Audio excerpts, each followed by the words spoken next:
और शादी का दिन आया,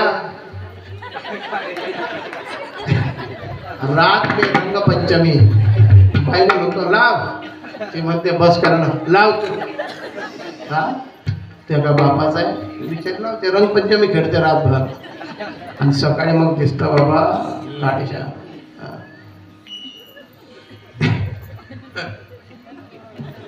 सजवतो, काय सजवला तुम्हाला माहित आहे, केस पांढरे झाले ना तर लोक म्हणतात भंडारा झाला, पण काळेशा नसले की लोक म्हणतात अभी तो मैं जवान हूं.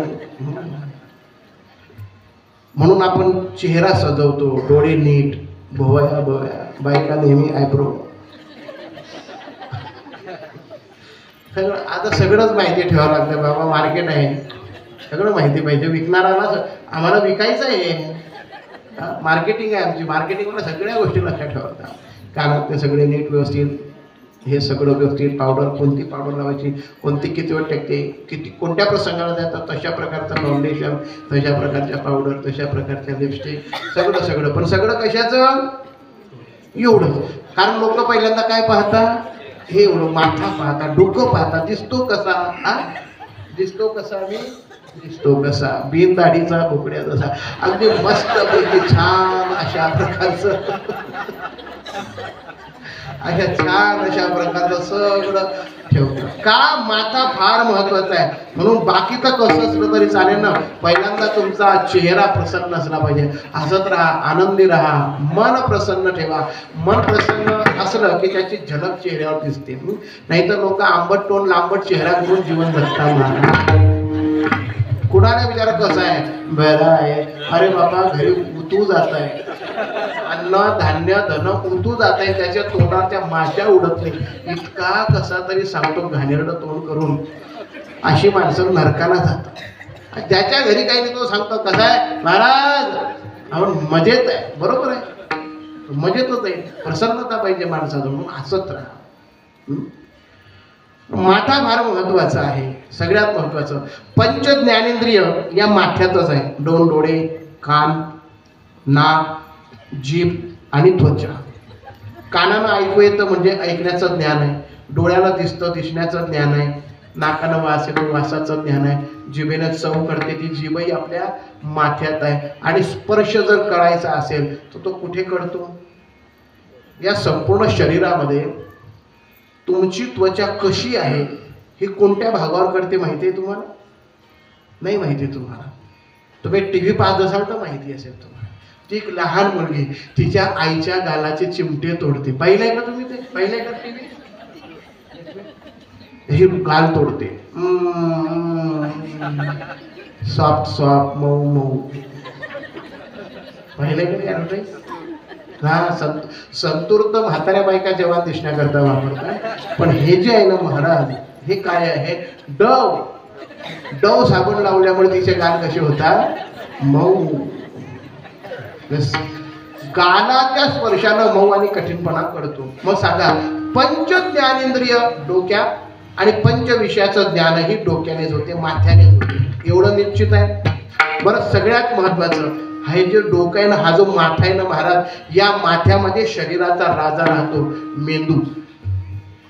आमच्याकडे आमचा मेंदू डोक्यात आहे, तुमचा. कारण काही काही गावातल्या लोकांचा मेंदू गुडघ्यात राहतो आणि ते लोक सप्ताह होऊ देत नाही, कीर्तन होऊ देत नाही, वर्गणी देत नाही.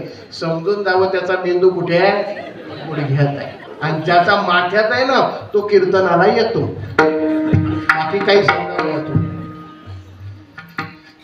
मेंदू राजा आहे. 7 कोटी तंतू आणि एका तंतूमध्ये 1 कोटी स्मृती साठवता येतात. म्हणजे विचार करा, मेंदूमध्ये किती माहिती जमा होऊ शकत असेल. सगळं आहे, तो वापरतच नाही ना. लोकमान्य टिळकांचं फार सुंदर वाक्य आहे. लोकमान्य टिळक म्हणतात, तलवार जेवढी रणांगणावर चालते ना तेवढी तिला धार चढते, आणि ती जर म्यानात पडून राहिली तर ती गंजते. तशी माणसाची बुद्धी चालत राहिली पाहिजे. म्हणून खूप ऐका, खूप वाचा, त्याचं चिंतन करा. जेवढं चांगलं ऐकाल, जेवढं चांगलं वाचाल ना, तेवढी तुमची बुद्धी धारदार आणि श्रेष्ठ होईल. तेवढ्या प्रकारचं तेज तुमच्या वाणीत येईल, तेवढ्या प्रकारचं तेज तुमच्या बुद्धीतून प्रकाशित होईल. तुमचंही कल्याण आणि जगाचंही कल्याण होईल. पण आपण थिजलेल्या तुपासारखे आहे, पडलाय तर पडलं, वापरच करत नाही. असं नाही, थिजूनही द्यायचं ते, गंजूनही द्यायची आवड. हा मेंदू आपल्या माथ्यात आहे आणि अशा प्रकारचं हे शरीर सांभाळण्याचं कार्य करतोय.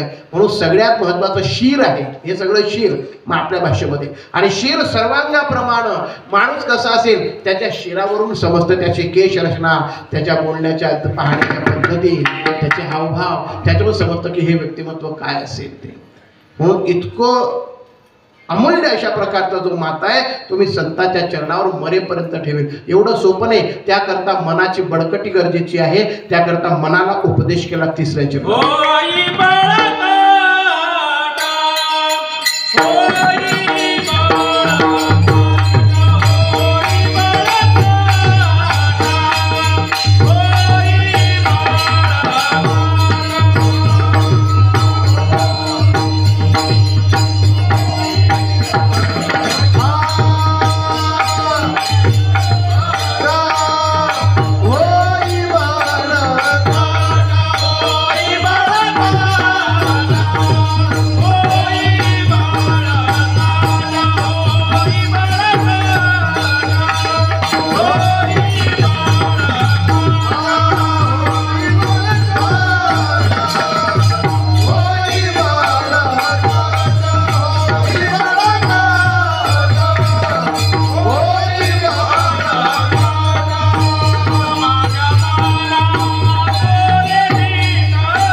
परमार्थ करणार बडकट असणं गरजेचं आहे. परमार्थ लेच्या पेच्याचं कामच नाही महाराज. येथे पाहिजे जातीचे, येरा गबाडाचे. लोक परमार्थ जे येड्या गबाड्याचं काम आहे. अरे तुम्हाला तुकाराम महाराजांचे प्रमाण पाहिजे. येथे जातीवंत लोक लागतात महाराज. आणि जातीवंताचा परमार्थ श्रेष्ठ परमार्थ आहे. अनंत जीवनाची साधना असते त्या व्यक्तीची, ती त्याच्या या जन्मात उतरते. आणि मग काय, त्याच्या सहवासातला परमार्थ अत्यंत आनंददायी आहे. महाराज म्हणतात मना तू बडकट होते, तुझा चंचलपणा बाजूला ठेव. चंचल ही मन कृष्णा प्रमाते बलवदृढ. फार चंचल आहे. मनो मधुकरो मेघो मारिणी मदन मरुतमा मधुमर्कटस्यो मकारादश चंचला. म च्या पासून सुरू होणारे सगळे अक्षर चंचल आहेत महाराज, नाव. म्हणून ज्याचं नाव म पासून असतं ना तो चंचल राहतो. असं आहे ते. मीन, मदन, मदन, मा म्हणजे लक्ष्मी, मर्कट म्हणजे माकड, मारुत म्हणजे वारा, मेघ, मधमाशी सगळे चंचल आहे, एका ठिकाणी स्वस्त बसत नाही. म्हणून मला सांगितलं बाबा तू बडकट हो, आता तुला परमार्थ करायचा आहे. मन पक्क झालं. मन पक्क झाल्यानंतर तुकोबाराने ठरवलं आता नुसता माथा ठेवून चालणार नाही, तर संतांच्या समोर तुकोबारा लोटांगण घालतायत आणि भक्तिभाग्याची अनुभूती घेतायत. तो अनुभव शेवटच्या चरणात. तुकाला लोटांगणी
भक्ती भाग्या झाली धनी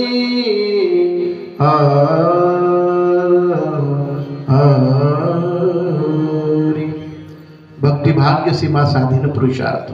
तुकोपर्यंत संकल्प होता की मनुष्य देहाला प्राप्त झाल्यानंतर भक्तीचं भाग्य साधणं हाच मनुष्य जीवनाचा पराक्रम आहे, तो साधल्याशिवाय राहणार नाही. आणि म्हणून तुकोबाने अशा प्रकारचं कार्य केलं की शेवटी तुकोबाने स्वतः लिहून गेले की या लोकांना आश्चर्य वाटत की धन्य आम्ही तुका देखील. काय ज्यांनी तुकोबारांच्या सान्निध्यात जीवन घालवलं ना त्यांना स्वतःच्या आयुष्याची धन्यता होईल. आणि माणसात जगणं असंच पाहिजे की तुमच्या सहवासामध्ये राहणाऱ्याला त्याचं जीवन धन्य झाल्यासारखं वाटलं पाहिजे. आपलं सगळं उलट आहे. कोणी आपल्या सहवासात राहतं तर समोरच्याला असं वाटतं कुठून पडले याच्या फरला मृत्यूमुखीचे उपराटे आपण सगळे. म्हणून असं जीवन जगा की तुमच्या संगतीमध्ये राहणाऱ्या माणसाला त्याच्या जीवनाचं सार्थक झाल्यासारखं वाटलं पाहिजे. मग असं तुम्हाला असं त्या व्यक्तीला कधी वाटेल त्याचं एकच कारण आहे, ज्या दिवशी तुम्ही भक्तीची सीमा गाठाल ना त्या दिवशी तुमच्या जीवनातला तो आनंद ती भक्ती पाहून प्रत्येकाला असं वाटेल की आम्ही धन्य झालो, या माणसाच्या संगतीमध्ये आम्ही राहत आहे. मग लोटांगण घाला संतांना. तुका आला लोटांगणी. लोटांगणी याचा अर्थ पूर्ण समर्पण. पूर्ण समर्पण काया वाचा आणि मनाचं समर्पण. म्हणून काया पूजा काया वाचा मने संतांची सेवा करायची आपल्याला की मनुष्याचं जीवन धन्य होईल. ती करत राहा आणि ती सप्ताहाच्या माध्यमातून आपल्याला करा मिळते. म्हणून दरवर्षी कमी अधिक लहान मोठा का असेना आपण सप्ताह सुरू राहायला पाहिजे. आणि याचं सगळ्यात महत्त्वाचं कारण म्हणजे आपल्या येणाऱ्या नवीन पिढीला या गोष्टीची काय मिळते, चालना मिळते. उद्यानं आता वय झाल्यानंतर शेवटी आपले गौऱ्या तापीच्या तीरावर वाटच पाहत आहे. सगळ्यांना जायचं आहे पण जाताना समाजाला काय देऊन जायचं आपण. तर आपल्यातली ही भक्ती, आपल्यातली ही तपश्चर्या, ही साधना येणाऱ्या नवीन पिढीला देऊन जा. झालं तुमच्या जीवनाचं सार्थक. त्याचं कोणी नाव घ्यावं, गाव घ्यावं, कुठे या गोष्टीची अपेक्षा करू नका. आणि माऊली ज्ञानोबांची कृपा राहते. बऱ्याचदा आता आमच्या टाळकऱ्यांना प्रश्न पडतो की महाराज आता आपण केल्यानंतर काय होईल. असाच प्रश्न तुमच्या अगोदरच्या लोकांना पडला होता की आपण केल्यावर काय होईल. तुम्ही केला की नाही. त्यांनी एका मंडपाचा केला, तुम्ही 15 मंडपाचा सप्ताह करताय. हे परत 30 मंडपाचा सप्ताह करताय. तुम्ही चिंता नका करू की आपल्यानंतर काय होईल. अरे बापा ही सांभाळणारी यंत्रणा अलंकापुरात आहे. 750 वर्ष झाली. परमार्थ वाढतोय का कमी होतोय. वाढतोय. माऊलीला चिंता आहे. माऊली बरोबर करतात सगळ्या गोष्टी. आपण फक्त काय करायचंय, आनंद लुटायचा आहे. तो आनंद इतका लुटा आणि दुसऱ्यांना लुटण्याकरता त्याची तुम्ही योजना करून द्या की बघा आपोआप सगळी माणसं तयार होतील, सगळी यंत्रणा तयार होईल ना. म्हणून पूर्ण शरणागती संतांच्या ठिकाणी समर्पण करा. संतांच्या वचनानुसार जगा. तुम्हा सगळ्यांचं कल्याण हो. ज्ञानेश्वर